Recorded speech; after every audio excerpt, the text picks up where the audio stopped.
Ya estamos de regreso. El análisis de los hechos continúa. Y ya en el tema franco de la política partidista, pero en general de todo eso que tiene que ver con la política, es pertinente recordar las palabras del poeta Javier Sicilia.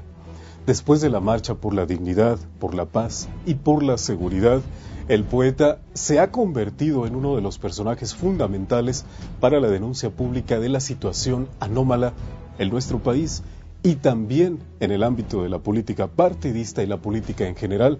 Javier Sicilia tiene palabras. En este caso, en esta semana, el poeta dijo algo que a muchos llamó la atención y a unos tantos no gustó. Y es que dijo: el Estado se desmorona. En la medida en que el Estado ha dejado de otorgar el beneficio de una vida tranquila a los ciudadanos, significa que el Estado comienza a perder, a desmoronarse.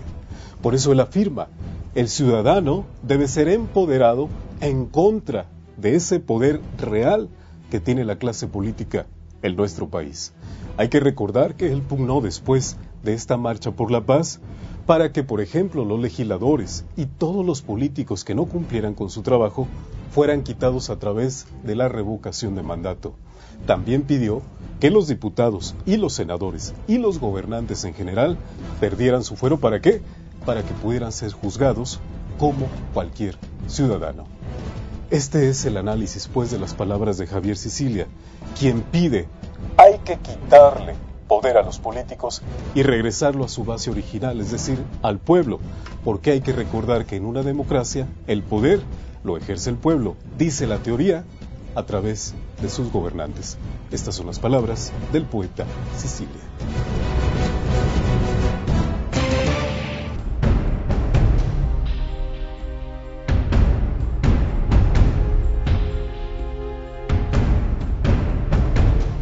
La teoría política afirma: la soberanía reside en el pueblo. Dice también la fórmula constitucional que la nación tiene la potestad para demandar, esto es, pedir cuentas al representante popular que no cumple con su vocación. El principio rector de la democracia dicta: el poder lo ejerce el pueblo a través de los que ha elegido. El Estado se funda en la teoría ideal de que cada uno de los componentes de la sociedad cumple con la parte que le toca y que la ley sanciona, esto es, que la ley regula el juego de los derechos y de las obligaciones. Así es como tiene que ser.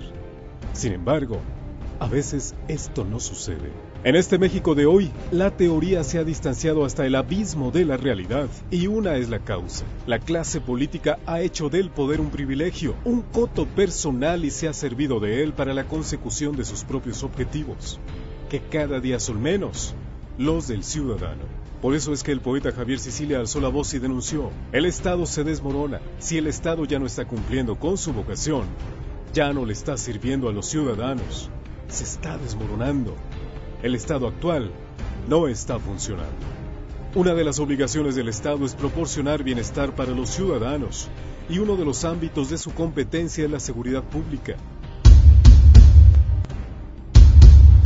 Hoy basta con abrir las páginas de cualquier periódico o de estar atentos a la transmisión de cualquier cadena radial o televisiva para confirmar que la tranquilidad se ha convertido en incertidumbre.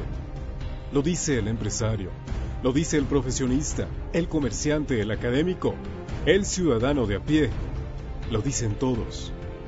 Y en medio del caos que se vive, aunque solo sea en 8 estados del país, como dijo Carlos Fuentes, se percibe a una clase política desconectada de la realidad que azota al ciudadano. De esto hay evidencias notables. Aunque al final se aprobó, ¿por qué la tardanza para validar la ley antisecuestro? ¿Por qué la indolencia para otorgarle al periodista garantías para que realice su trabajo con seguridad y sin coerción de ninguna especie? ¿Por qué la incompetencia y hasta la complicidad de ministerios públicos que no hacen su trabajo? ¿Por qué las policías infiltradas? ¿Por qué la resistencia de diputados que solo representan a su partido y entorpecen reformas que, de aprobarse, concederían más poder al ciudadano? ¿Por qué la clase política se niega al escrutinio público que los llamaría a cuentas a través de la revocación de mandato, de la consulta popular, de la iniciativa y de la candidatura ciudadanas? ¿A qué le temen? La respuesta es obvia. El poder del político es inversamente proporcional al poder del ciudadano. Por eso es que Javier Sicilia y otros muchos Se lamenta de un Estado que está fallando. Por eso es que la exigencia, si no pueden, renuncian, se convirtió en estamos hasta la madre, y devino en el radical, dejen de hacerse de Alejandro Martín. Si a muchos escandaliza que se hable del Estado fallido, es hora entonces de que hagan algo. No sea que un día la nación, si es que en algún lugar existe, se los vaya a demandar. Para Análisis Político, Juan Lorenzo Cimental.